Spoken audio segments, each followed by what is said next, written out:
Hello and welcome to Thursday's programme. Coming up tonight between now and 6:30. Good evening. A woman from St Ives has been jailed for repeatedly slamming her pet dog onto a stone patio. Joanne Hoskins' actions were described in court as both cruel and callous. She pleaded guilty to causing unnecessary suffering to her terrier. The prosecution came after a video of the incident was shown to the RSPCA. We've taken the decision not to show you the worst of the cruelty because it's so upsetting, but a warning that some viewers may still find the footage coming up distressing. Well, Grace Pascoe is live at Bodmin Magistrates Court for us this evening. So Grace, just take us through what happened to Grace, it is shocking footage. Everyone watching tonight will want to know how Edie is doing. Let's turn to other news now, and the flooring retailer Carpetright is set to close 7 of its stores across Devon and Cornwall. They include Bodmin. Police in Torquay have praised the community for helping them make their latest drugs bust. Officers have seen... A senior doctor in Yeovil says that nearly all of the elderly patients being admitted to hospital with broken bones are malnourished, and the problem is getting worse. Well, figures obtained by ITV News show over the past 5 years there has been a dramatic rise in the number of people arriving at our hospitals who haven't been eating properly. Malnutrition is costing the NHS over £19 billion a year, much more than obesity, as Karen Bell now reports.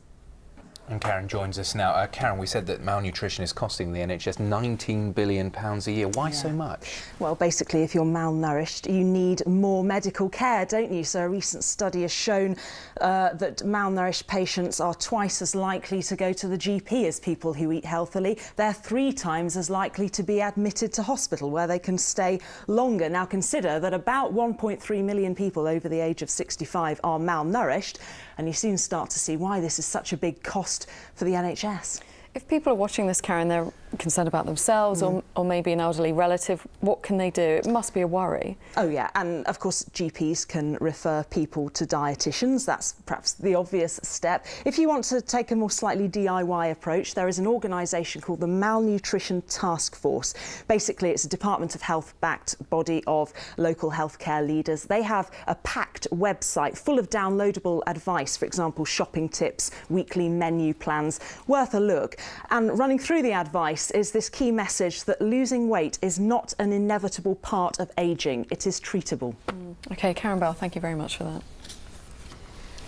Well, research also suggests that loneliness and a lack of exercise are also leading causes of poor health in the elderly. ITV's Tonight programme has been investigating the best ways to keep well as we get older. Chloe Keedy has more. That was Chloe Keedy with that report there. You can see much more on that Tonight programme. It is here on ITV at 7:30. Right now, though, you are watching ITV News here in the West Country. Still ahead on the programme before 6:30. And straight after us, the ITV News continues at 6:30. Alistair Stewart has the details. But next on our programme, new figures show that drivers in the UK are paying more than £68 million in fines every year after being caught travelling in bus lanes. Well, councils say they make no apology for enforcing the rules, but the findings have sparked calls for better signs to help drivers. Well, Nick Smith is in Plympton live for us this evening. So, Nick, there's some ongoing confusion there, I understand, and the bus lane is going to be removed, is that right? Next on tonight's programme, a police officer from Bridgwater living with the most aggressive form of brain cancer has been to visit researchers at the University of Plymouth who are trying to find a cure for the disease. Jim Murray has served Raven and Somerset Constabulary for nearly 20 years. The cancer has led to a loss of vision, meaning he can no longer drive or work on the front line. Ashna Harinag reports. And we wish Jim all the best. Now, Devon rider Bryony Frost says she's looking forward to making a big impression at the Grand National Festival, which started today at Aintree. Yes, she'll be riding Milan's Bar in the big race on Saturday, and she'll be hoping to create history too by becoming the first woman to ride a national winner, as Jeff Welsh now reports. Hope so. Good luck, Bryony. Now, next week is the return of the People's Projects, where you have the chance to decide where up to £150,000 of National Lottery funding is spent right here in the West Country. Yes, the People's Projects is a partnership between ITV and the Big Lottery Fund to help community groups improve people's lives. Here's Jackie Bird with more details.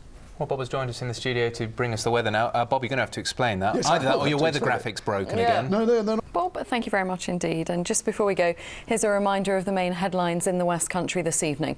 A woman from...